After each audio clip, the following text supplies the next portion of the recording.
मैं आपको एक प्रेरक और हृदयस्पर्शी कहानी सुनाता हूँ।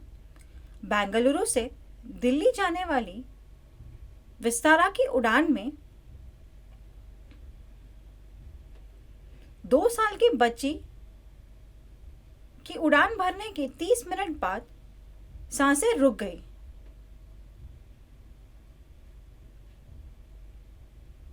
माता पिता ने देखा कि बच्ची सांस नहीं ले रही है, तो वे चिंतित हो गए।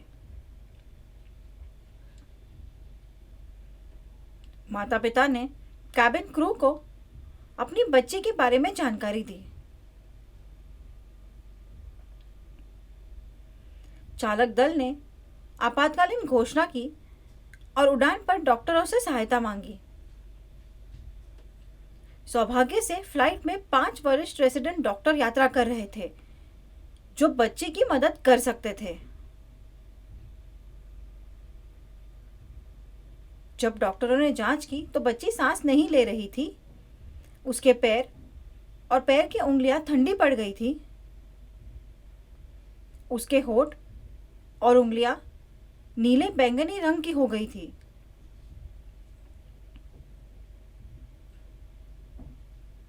पांच डॉक्टरों के पास बहुत सीमित साधन थे।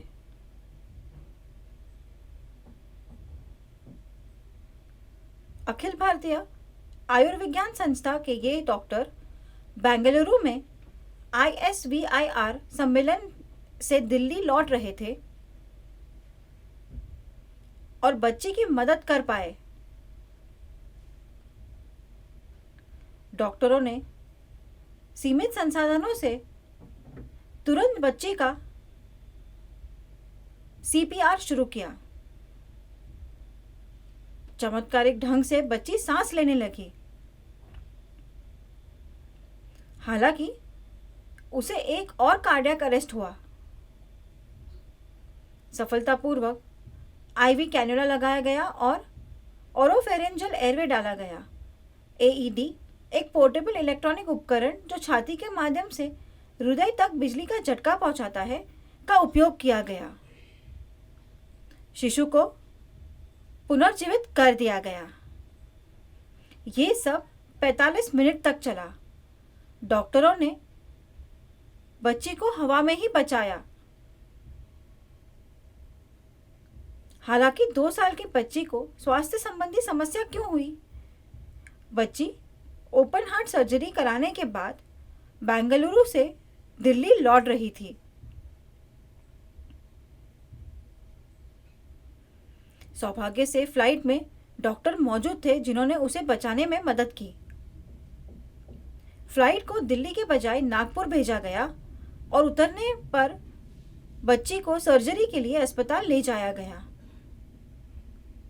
ये एक चमत्कार था कि डॉक्टर उड़ान पर मौजूद थे और उन्होंने बच्ची को बचा लिया।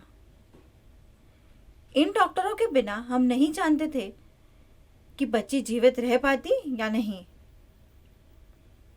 सोशल मीडिया पर कई लोगों ने कमेंट कर बच्ची को बचाने के लिए उनकी तारीफ की। डॉक्टर मनप्रीत कौर ने कहा, सभी 5 एम्स के रेसिडेंट इन ट्रेनिंग डॉक्टर थे। वे वरिष्ठ डॉक्टर नहीं थे और बहुत अनुभवी भी नहीं थे।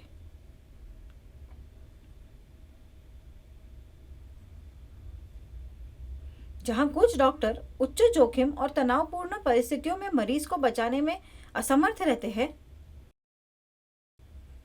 वहीं इन 5 डॉक्टरों ने सीमित संसाधनों के साथ बच्ची को बचाने की पूरी कोशिश की और बचा लिया।